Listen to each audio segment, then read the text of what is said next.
사도행전 27장 33절로서부터 37절까지의 말씀입니다. 다 같이 한 목소리로 합독하시겠습니다. 시작. 날이 새어가매 바울이 여러 사람에게 음식 먹기를 권하여 이르되 너희가 기다리고 기다리며 먹지 못하고 줄인 지가 오늘까지 열 나흘인즉 음식 먹기를 권하노니 이것이 너희의 구원을 위하는 것이요 너희 중 머리카락 하나도 잃을 자가 없으리라 하고 떡을 가져다가 모든 사람 앞에서 하나님께 축사하고 떼어 먹기를 시작하매 그들도 다 안심하고 받아 먹으니 배에 있는 우리의 수는 전부 276명이더라. 아멘. 한정훈 담임 목사님께서 나오셔서 은혜의 말씀 전해 주시겠습니다. 할렐루야. 하나님의 은혜가 넘쳐난 줄로 믿습니다. 달력을 보니 벌써 2월 세월이 여기 어른들도 계시지만 너무 빠른 것 같습니다. 너무 빠른 것 같아요. 한 달 동안 바쁘게 살았지만 막상 돌아보면 뭐를 하면서 지냈는가 싶기도 하면서 또 반성하기도 하고 또 열심히 산 사람들은 스스로를 칭찬하기도 하겠지만 어쨌건 남아있는 한 달 하나님의 은혜 가운데 후회하지 않는 시간들로 가득하시기를 주의 이름으로 소원합니다. 저는 오늘 사이버신 목사님이 봉독하신 말씀을 근거로 절망의 심연에서 떼어지는 생명의 떡이라는 좀 긴 제목을 가지고 설교를 하러 갑니다. 저기서 심연은 영어로 에비스인데 깊은 물속 이런 뜻이 있지만 우리가 보통 철학적이나 이런 여러 가지 것으로 해석할 때는 쉽게 말하면 우리의 힘으로는 도저히 빠져나올 수 없는 깊은 상황 이렇게 표현합니다. 아무리 발버둥 쳐도 안 되는 것들 아무리 노력해도 도저히 헤어날 수 없는 상황. 근데 놀랍게도 오늘 성경 본문은 그 상황에서 성찬식을 시행합니다. 하나님의 은혜와 은총을 찬양하는 그 자리가 사실은 슬픔과 고통의 자리일 수 있었지만 하나님의 은총으로 승리하는 대역전의 역사가 일어나더라는 이야기입니다. 오늘 사랑하는 성도님들, 서 있는 삶의 자리가 아무리 힘들고 어려워도 그 자리에 하나님께서 함께 하시면 그 자리가 성찬의 자리이며 그 자리가 영광의 자리이며 그 자리가 은총의 자리인 줄로 믿습니다. 얼마 전에 인터넷을 봤더니 2025년 세계인들이 가장 좋아하는 성경 구절 잘 보이세요? 세계 1등은 시편 23편 4절 말씀이더라고요. 다 같이 한번 한 목소리로 봉독하시겠습니다. 시작. 내가 사망의 음침한 골짜기로 다닐지라도 해를 두려워하지 않을 것은 주께서 나와 함께 하십니다. 주의 지팡이와 막대기가 나를 항의하시니라. 한국 사람들은 조금 달라요. 빌립보서 4장 6절이 1등이더라고요. 왜냐면 인터넷이나 이런 데서 가장 많이 서칭한 것을 뽑은 거거든요. 빌립보서 4장 6절 말씀 한번 봉독하시겠습니다. 아무도 염려하지 말고 다만 모든 일에 기도와 간구로 너희 구할 것을 감사함으로 하나님께 아뢰라.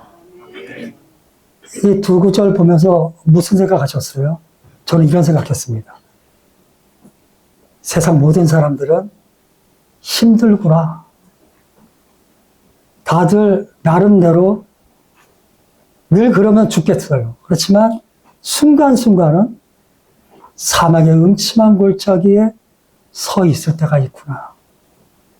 정말로 하나님께서 아무것도 염려하지 마라 라는 그 말씀이 아니면 염려, 걱정 때문에 쓰러질 수밖에 없는 그런 상황 속에 우리가 있을 때가 너무나 많구나. 다시 또 한 발짝 더 나갔더니 우리는 다 위로받고 싶구나. 따뜻한 하나님의 음성이 필요하구나. 그런데 단지 너는 잘 될 거야. 두려워하지 마. 여기서 멈추는 게 아니라 실제적으로 우리의 삶을 붙잡아 주시는 하나님의 능력. 병든 자는 치료받고 귀신은 떠나가고 문제는 해결되는 역사. 그 은혜가 우리와 함께하여서 사막의 음침한 골짜기에 있을지라도 주의 지팡이와 막대기가 우리를 안위해 주실 것이며 아무리 염려 걱정 의심이 많을지라도 아무것도 염려하지 아니하고 기도와 간구로 주께 나아가서 승리하는 역사가 있게 될 줄로 믿습니다. 사도 바울은 사도행전 7장에 처음으로 성경 속에 등장합니다. 스데반의 순교 사건 때 사도 바울이 나와요. 사울이라는 이름으로 나와서 히브리식 이름이거든요. 스데반이 죽는 것이 마땅하다라고 생각을 해요. 그래서 처음에 9장에 사도 바울이 회심할 때까지 계속 어떤 내용이냐면 예수를 믿는 사람들을 박해하고 예수 믿는 사람을 잡아들여서 바리새인들이 믿는 하나님의 나라를 만들려고 최선을 다한 율법의 나름대로의 열심을 가진 자였어요. 근데 그가 부활하신 예수님을 만나서 뒤집어지는 거죠. 아, 내가 착각했구나. 내가 잘못 믿었구나. 진짜는 예수님께 있구나. 그러면서 뒤집어지는 거예요. 오늘 이 자리에 계신 우리 모든 분들이 예수님이 진짜 우리의 구세의 주인이죠. 언제나 믿게 되시기를 주의 이름으로 소원합니다. 이 사도 바울이 회심해서 하나님의 은혜 가운데 사도로 서고 그리고 1차, 2차, 3차 선교를 하고 예루살렘에 갔다가 로마로 갔다가 잠깐 풀려났다가 스페인에 갔다가 다시 돌아와서 약 한 AD 68년경에 로마에서 참수당해서 죽게 되거든요.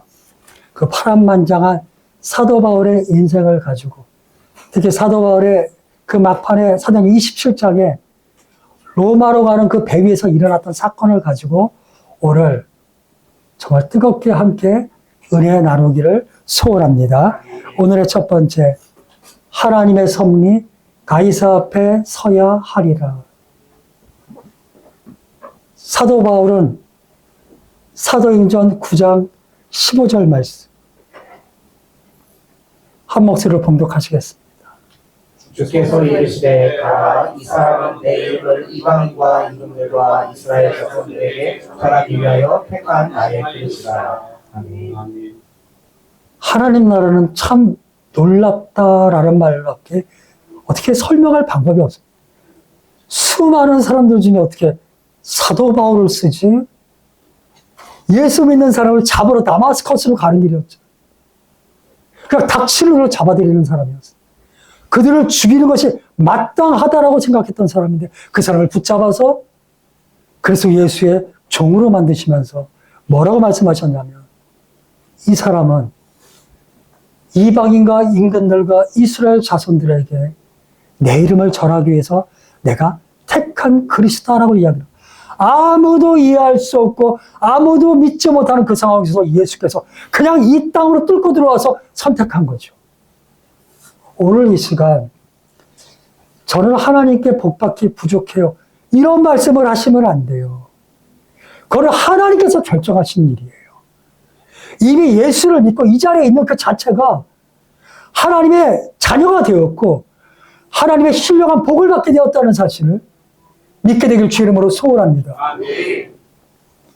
그리고 바울이 저 소명을 받고 그 다음부터 하나님의 위대한 종으로 사역을 하기 시작해요. 우리가 지난번에 마태복음 8장의 풍랑기사에서 예수님을 따라 배에 탔다. 그런데 풍랑이 일었다. 예수께서 사도 바울을 불렀는데 사도 바울의 인생은 매우 고난 가운데 있었습니다. 엄청난 기적을 베풀었고 그의 손수건과 앞치마만 닿아도 에베소에서 귀신이 쫓겨나갔다 해도 사도 바울은 언제나 고난 가운데 있었습니다. 고린도서 11장 22절 이하에 사도 바울이 자기가 몇 번을 두들겨 맞고 얼마나 죽을 뻔에 고비를 여겼고 강의 유혹과 바다의 유혹과 강도의 도적 수많은 이야기를 할 정도로 그의 몸은 온전히 스티그마 흔적으로만 묶여 있었어요. 그 사도 바울이 하나님의 은혜 가운데 이제 로마에 가서 가이사 그 황제 앞에 가서 예수를 증언하라고 오늘 9장 15절의 말씀을 이루기 위해서 이제 진행하는데 그 과정을 보니까 사도 바울이 예루살렘에 도착하자마자 유대인들에게 끌려가고 공회에서 재판을 받고 벨릭스라는 총대가 앞에 가서 또 재판을 받고 2년 동안 갇혀있고 또 베스도 앞에 가서 재판을 받고 또 아그리파 2세 왕 앞에서 재판을 받는 계속된 고난의 연속 속이거든요. 그 가운데 사도 바울을 죽이겠다는 사람들이 너무나 많았어요. 23장인가를 보면 이런 말이 나와요. 유대인 40명이 사도 바울을 죽일 때까지는 밥도 먹지 않겠습니다. 이 얘기가 나와요. 우리가 성경의 말씀을 사실을 믿기 때문에 우리는 굉장히 위급한 상황이라는 걸 깨달을 수 있는 거죠.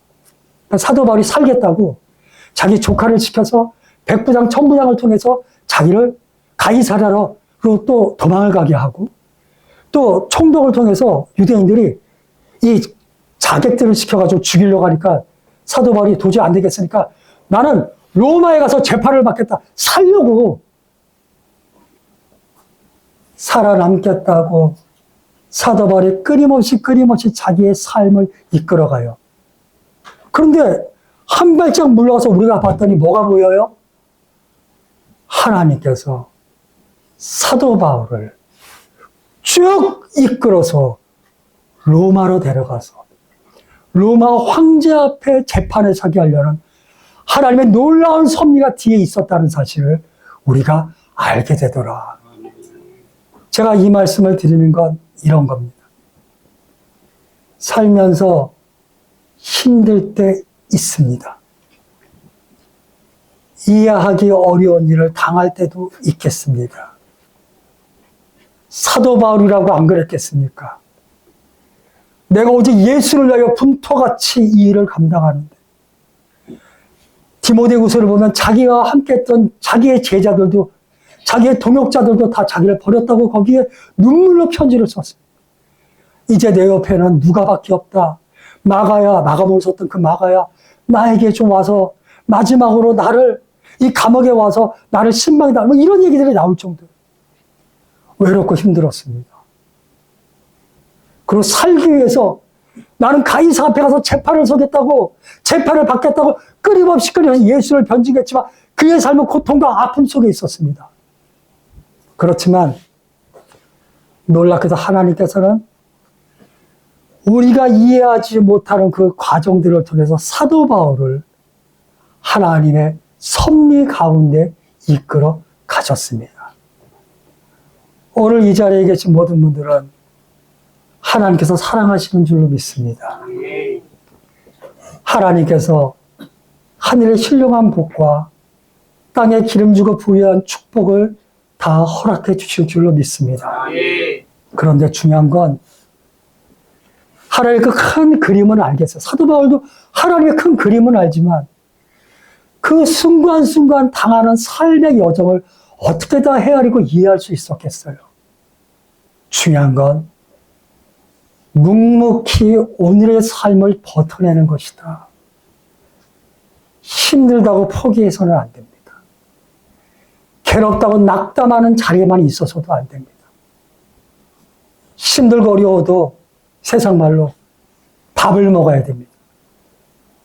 그리고 자기의 일상을 유지해야 됩니다. 그리고 꿈을 향해서 한 걸음 한 걸음 최선을 다해 나가면 주님께서 언제나 함께 하시고 지켜주시고 축복해 주실 줄로 믿습니다. 요셉을 보십시오. 창세기 37장부터 50장까지 그 긴 이야기가 요셉 이야기입니다. 아버지 야곱을 시켜서 그 형들을 보려고 세겜 땅에 갔습니다. 형들이 없었습니다. 어디 갔나 했더니 도단에 갔답니다. 도단으로 갔습니다. 요셉이 오는 걸 보고서 엄마가 다르잖아요. 그 형제들은 요셉이 얼마나 싫었겠어요. 왜? 요셉의 엄마 라헬을 야곱이 그렇게 사랑하잖아요. 나머지 형제들은 그 마음속에 상처. 우리 아버지 야곱이 저 아이의 엄마 라헬 때문에 구박을 받았어. 우리 엄마가 눈물을 흘리는 이유가 저 아이의 엄마 라헬 때문이야. 이름이 형제지 그들은 형제가 아닙니다. 그 입만 열면 짜증나는 소리를 하잖아요. 그가 꿈꾸는 자가 온다. 잡아서 구덩이에 집어넣고 팔아버리고 팔았더니 애굽에 가 있고 애굽에 갔다 보디발의 집에 갔고 39장에 보디발의 아내가 유혹했는데 오히려 누명을 써서 감옥에 들어가는 그 수많은 인생 여정 속에서 요셉이 하나님께서 나를 총리를 만들려는 놀라운 계획이 있어. 이걸 어떻게 알았겠냐고요. 저는 몰랐다고 믿습니다. 몰라야 이야기가 돼요. 몰라야 믿음이 더욱더 부각되는 거예요. 근데 중요한 건 그 인생 여정 속에서 하나님이 언제나 나를 사랑하시고 나를 지켜주시고 하나님께서 마침내 나를 놀랍게 사용하실 것을 결국 그 결론을 믿고 매 순간순간에 최선을 다했기 때문에 승리하는 역사가 있게 된 줄로 믿습니다. 따라서 하나님의 역사는 감남에서 감이 떨어지는 것이 아니라 감이 떨어지는 그날까지 최선을 다해서 삶을 살아가는 것이다. 얼마 전에 병원에 입원했잖아요. 그것뿐만 아니라 루푸스 때문에 얼마나 많이. 그러나 한 번도 하나님께서 저를 사랑하심을 의심해 본 적은 없습니다. 그리고 제 인생의 마지막에 주께 칭찬받을 것을 의심해 본 적도 한 번도 없습니다. 매 순간순간 화가 날 때도 있고 짜증이 날 때도 있고 섭섭할 때도 있고 원망스러울 때도 있지만 그럼에도 불구하고 주의 종된 삶을 그리스도 예수의 은혜 가운데 하나님의 자녀된 삶을 살아가는 것, 그것이 믿음이라 믿습니다. 오늘의 두 번째, 믿음의 실존. 실존이라는 단어를 왜 썼냐면 그 믿음이라는 그 단어가 그냥 명사가 아니기 때문에 실존이라는 말을 쓰는 거예요. 평안할 때 믿음은 그냥 별탈 없이 사는 거. 하나님의 은혜에 감사하다. 근데 내 삶이 막 흔들리는 터전 위에 서 있을 때, 뭐 진짜 아까 말한 시면, 어찌할 수 없는 이런 거 있잖아요. 내가 할 수 있는 게 없어. 내 마음을 둘 데가 없어. 내가 의지할 데가 없어. 뭐 이런 상황 속에 있을 때 그 믿음, 나의 실제적인 삶과 연결될 때 그 믿음, 이게 진짜인 거죠. 그래서 굳이 믿음의 실존이라는 말을 사용한 겁니다. 사도 바울이 로마로 가는 배에 탔습니다. 거기 죄수들과 함께 그 배를 탔습니다. 그 지중해를 건너가는데 거기는 9월 말에서 3월 달까지는 엄청나게 그 폭풍 같은 게 있나 봐요. 그래서 11월 말부터 3월 달까지는 지중해 쪽에는 배가 움직이지 않는 것, 배를 띄우지 않는 것이 원칙인데 어쨌건 이들은 빨리 가야 되기 때문에 9월 한 말 정도에 이 배가 지금 떠나가는 거죠. 그래서 그레데 섬 쪽에서 사도 바울이 하나님의 계시를 받은 건 분명히 아니었을 겁니다. 선교 활동을 많이 했기 때문에 사도 바울이 이제 직감을 아는 거죠.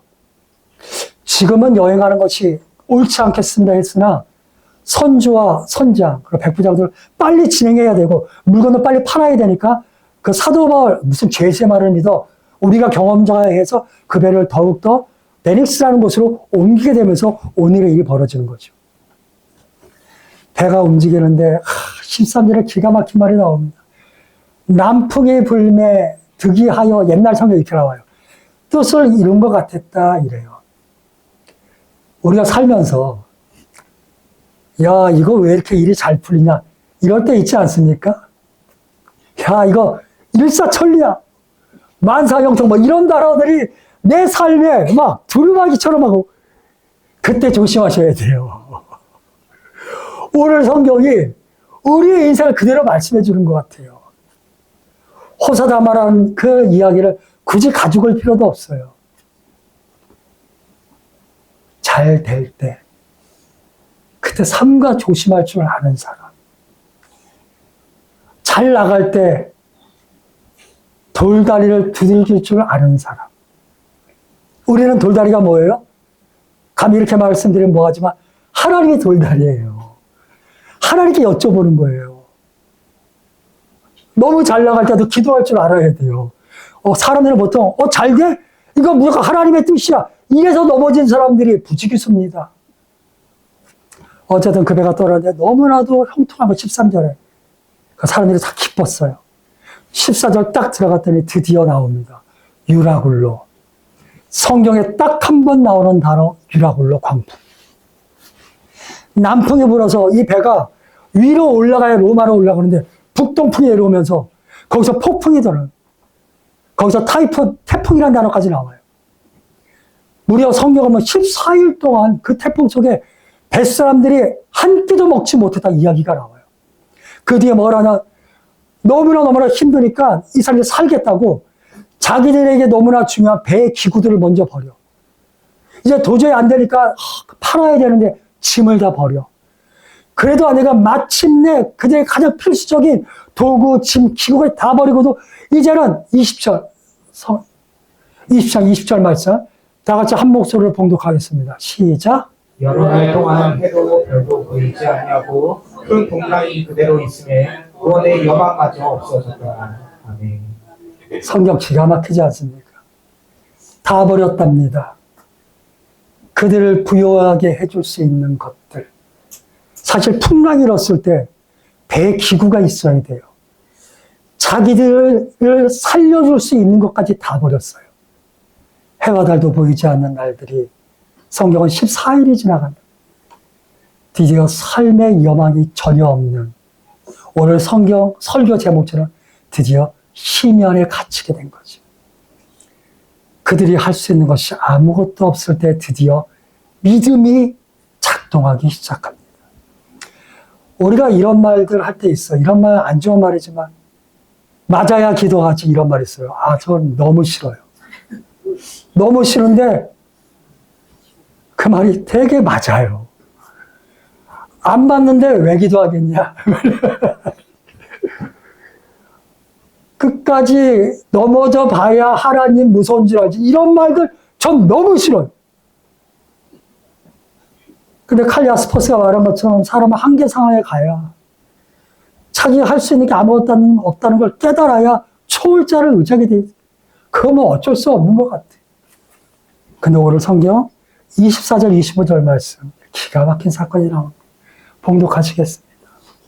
바울아, 두려워하지 말라. 내가 가이사 앞에 서야겠고 또 하나님께서 너와 함께하게 한 자를 다 내게 주셨다 하였으니 그러므로 여러분이여 안심하라. 나는 내게 말씀하신 그대로 내게 가고 하나님을 믿으라. 아멘.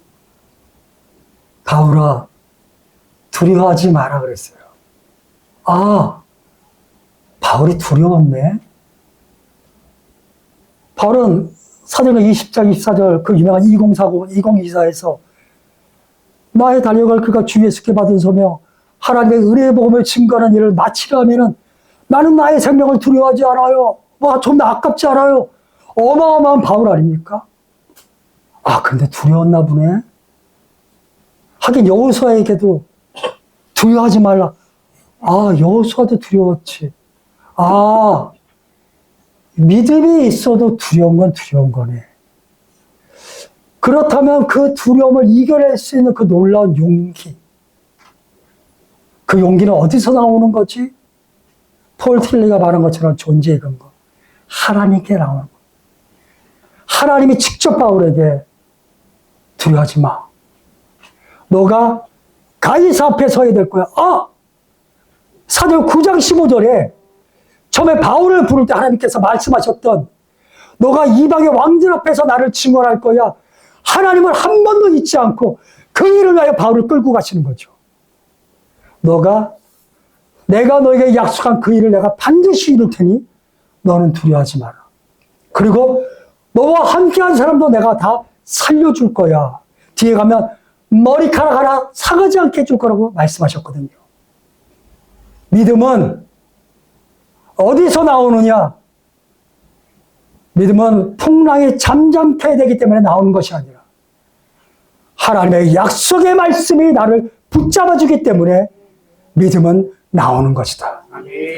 여전히 풍랑은 있고 여전히 죽음의 위협이 나에게 엄습한다 할지라도 내가 믿는, 내가 섬기는 나의 하나님께서 나에게 말씀하시되 두려워하지 마라. 내가 너와 함께한다. 놀라지 마라. 나는 너의 하나님이 된다는 그 말씀. 내가 너에게 약속한 것을 다 이루어 주시겠다는 하나님의 은총의 약속. 창세기 28장 10절 보면 야곱이 도망을 쳐서 라반이 있는 그 땅으로 도망을 치는데 그때 그 루스 베델에서 하나님 나타나셔서 너가 어디로 가든지 내가 너와 함께하며 내가 너를 다시 불러줄 거야. 사랑하는 성도님들, 어디에 가든 어떤 상황에 처해 있건, 그리고 저는 그렇게 배웠으니까 그대로 설교하겠습니다. 때때로 우리의 잘못 때문에 넘어졌더라도 그럼에도 불구하고 우리 주 예수 그리스도 하나님께서 우리의 모든 죄를 다 짊어지시고 십자가에서 죽으심으로 우리를 지켜주시고 우리와 함께 하시고 인도해 주실 줄로 믿습니다. 바울이 그 얘기를 하는 거예요. 나는 믿습니다. 나의 믿음은 유라굴로 때문에 무너지지 않습니다. 무서웠지만 나는 다시 일어날 수 있습니다. 나의 성기는 하나님께서 나와 함께 하시기 때문입니다. 우리 성도님들의 삶에 풍랑이 없을 수는 없겠지만 그 풍랑을 이겨낼 수는 있겠다. 부디 그런 역사가 있게 되시기를 주의 이름으로 소원합니다. 아멘. 마지막 세 번째, 성례전적 식사, 하나님께 축사하시고. 사실 이 사도행전 27장 설교를 지난주에 준비를 했었어요. 그런데 이 본문에 성찬이 나오잖아요. 그래서 안 되겠다. 이거 다음 주로 돌리자. 그래서 제가 이번 주로 돌리고 마태복음 8장을 끌고 와가지고 순서를 바꾼 거예요. 어쨌건 오늘 이 배경에서 사도 바울이 이제 두려워하지 마라 그러면서 분위기가 뒤집어져요. 삶의 구원에 전혀 여망이 없었는데 사도 바울 한 사람, 하나님의 사람 한 명 때문에 뒤집어지는 거예요. 오늘 여기 계신 분들의 가족, 모든 분들이 다 믿음이 좋을 거예요. 그렇지만 특히 좋으신 분들이 이 자리에 계신 줄로 믿습니다. 그 집안의 분위기는 여기 계신 분들이 이끌어 가셔야 돼요. 믿음으로, 하나님의 은혜로. 우리 집안이 유라굴로 광풍 속에 있다 할지라도 아니야! 하나님이 지켜주셔. 하나님이 우리와 함께 하셔. 그 믿음의 종들 되시기를 주의 이름으로 소원합니다. 사도 바울이 아까 말한 것처럼 우리 하나님께서 우리를 다 지켜주실 거예요. 한 명도 버림받지 않아요. 그런데 그때부터 배가 조금씩 회복되는 역사가 벌어지는 거예요. 근데 그 안에 스토리가 기가 막힙니다. 사공들이 자기들이 도망가려고 이 배가 있으면 거룻배가 있나 봐요. 제가 배를 잘 몰라요. 그 배는 뭐냐면 섬에 배가 곧장 못 들어가니까 근처까지 배가 오면 조그마한 배를 타고 들어가는 거죠. 그 배. 그 성격이 얼마나 디테일합니까? 사공들이 도망치려고 사람들 몰래 그 배를 몰래 내려서 그 배 타고 지네들만 살겠다고 그런 사람들이 있어요. 근데 사도 바울이 또 그걸 또 발견하네. 못 가게 해라. 그러니까 그들을 못 가게 하니까 아예 근원을 자르기 위해서 그 배를 잘라서 버려버려요. 죽어도 같이 죽고 살아도 같이 살자. 그리고 나서 사람을 다 불러 모으고 오늘 본문의 내용이 이제 나오는 거예요. 27장 34절에서 35절 말씀 다 같이 봉독하시겠습니다. 음식 먹기를 권하노니 이것이 너희의 구원을 위한 것이요 너희 중 머리카락 하나도 잃을 자가 없으리라 하고 떡을 가져다가 모든 사람 앞에서 하나님께 축사하고 떼어 먹기를 시작하니 아멘. 이렇게 나옵니다. 14일 동안 여러분이 한 끼도 먹지 못했습니다. 죽으면 어떡하지? 그 두려움이, 삶에 대한 두려움이 자기의 삶을 죽이고 있는 거예요. 인생은 정말 아이러니합니다. 늪에 빠지면 살겠다고 발버둥쳐서 더 빨리 죽는데요. 그렇다고 해서 가만히 있기도 뭐하지 않습니까? 밖에서 누가 건져주는 거 말고는 방법이 없어요. 오늘 그런 상황. 사도 바울이 14일 동안 여러분이 한 끼도 먹지 못했습니다. 먹어야 됩니다. 육체도 버텨낼 힘이 있어야 여러분들이 살 수 있습니다. 해여 근심 걱정 어려움이 있을 때 억지로라도 살려고 숟가락 드시기를 주의 이름으로 소원합니다. 병원에 많이 입원해 본 사람, 저만큼 많이 입원해 본 사람 별로 없을 건데 우리 하는 얘기가 있어요. 먹는 놈은 산다. 병원에 입원해서 항암 주사 맞고 막 입맛이라는 자체가 없어요. 음식을 보기만 해도 토할 것 같은 거예요. 음식 냄새만 맡아도 막 화가 나는 거예요. 사람 냄새도 싫어. 그래도 먹어야 돼. 그런 놈은 살고, 아유 나는 못 먹어 어쩌고저쩌고 하는 사람은 힘들어요. 어쨌건 음식을 먹으라 그러면서 여기서 저 단어들이 기가 막힌다는 거예요. 너희들 중에 머리카락 하나 잃을 자가 없을 거야. 그리고 35절이 성만찬이에요. 떡을 가져다가 하나님 앞에 감사하고 축사하고 떡을 떼어 먹기를 시작했다. 누가복음 22장 19절 말씀 봉독하겠습니다. 또 떡을 가져 감사 기도하시고 떼어 그들에게 주시며 이르시되 이것은 너희를 위하여 주는 내 몸이라 너희가 이를 행하여 나를 기념하라 하시고. 누가복음 22장 19절 말씀은 예수께서 최후의 만찬에서 성만찬을 제정하실 때 예식사예요.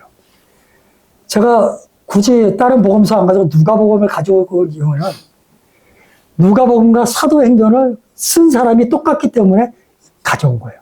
누가가 썼거든요.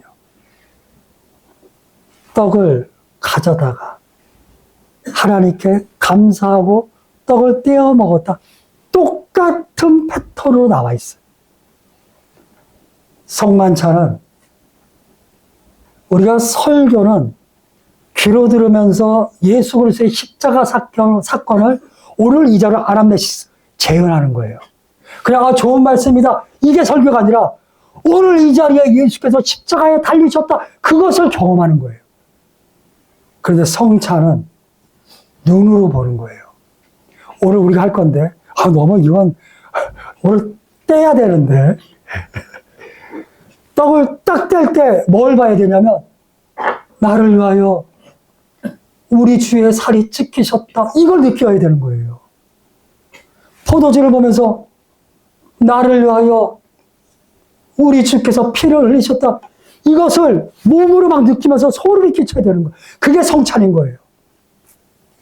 그러면서 하나님의 구원을 감사하고 하나님의 은총을 찬양하는 것, 그것이 성찬이에요.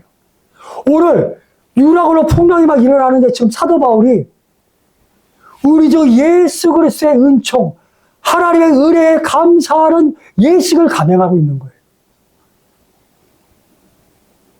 풍랑이 일어도 그 자리에서 그리스도 예수와 함께하면 그 자리가 은총의 자리이고 구원의 자리인 줄로 믿습니다. 내가 누구냐? 내가 어떤 생각을 가지고 있느냐? 내가 지금 누구와 함께 하고 있느냐? 그것을 회복하는 것이 가장 중요해요. 유라굴로 여기에 묶여 있으면 우리는 유라굴로에 그냥 빠져 죽는 거예요. 거기서 담대하게 나는 그리스도인이야. 우리 주 예수께서 나를 위하여 죽으시고 나를 위하여 부활하셨어. 하나님께 감사하고 그리고 일상을 유지하기 위하여 오늘 바울이 그래요. 먹어야 된다. 사랑하는 여러분, 드셔야 돼요. 생명의 떡, 꼭 거룩한 떡이 아니라 일상을 누리셔야 돼요. 열심히 사세요. 직장 생활도 하세요. 공부할 사람은 공부도 해야 되고 자기의 삶에 나름대로 열심히 기도할 사람은 기도하면서 자기의 삶에 흐트러짐이 없을 때 하나님의 놀라운 역사가 일어나게 될 줄로 믿습니다.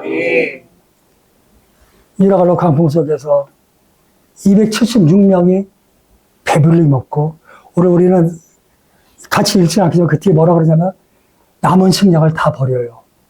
왜 버리냐면 무거우니까 배가. 이제 그거 먹고 하나님께 감사하고 이제 하나님이 안 구해주시면 다 죽는 거예요. 그런데 믿는 거예요. 조금도 두려움이 없이. 그리고 우리가 예상한 대로 44절에 가면 그들이 한 섬에 도달하고 28장에 가면 그 섬이 멜리제 섬이라 그러는데 지금은 아마 몰타 섬이라 그래요. 그래서 그들이 구원받았다. 바울이 로마로 가서 사전 9장 15절에 예언된 것, 그것을 마침내 이루는 역사가 있게 되었다. 하나님의 섭리는 거저 이루어지지 않겠습니다. 그 가운데는 인생의 유라굴로 광풍도 있겠습니다. 그러나 우리는 믿습니다. 우리가 섬기는, 우리를 사랑해 주시는, 우리를 구원해 주신 예수 그리스도께서 단 한순간도 내 머리카락 하나도 잃어버리지 않도록 우리를 지켜주심을 우리는 믿습니다. 마침내 로마에 도착해서 하나님의 말씀을 선포했던 바울처럼 우리가 천국 가는 그날까지 매 순간순간 하나님의 은혜를 누리며 행복하게 살아가게 될 줄로 믿습니다. 오늘 여기 오기 전에 12월 9일날, 7일날 입원하고 9일날 수술한 이후에 처음으로 롯데백화점 신우회를 가서 예배를 드렸어요. 얼마나 즐거운 줄 상상을 못해요. 그 즐거움은 뭐 예배를 드렸다, 뭐 이런 그 차원, 그 너머에 저는 뭐냐면 다시 일상을 회복하게 된다. 다시 하나님께서 나에게 부여한 삶의 패턴을 조금씩 다시 회복해 가고 있다. 우리 순애가 얼마나 사랑이 넘치게요. 아침부터 치킨 먹고 왔어요. 신우 회장님이 치킨 프랜차이즈를 하시는데 주일 아침마다 치킨을 가져와요. 아침에 치킨 먹어봤니? 오늘은 양념치킨이. 그 치킨의 힘으로 늘 승리하시고 늘 복되게 사시기를 주의 이름으로 소원합니다. 아멘.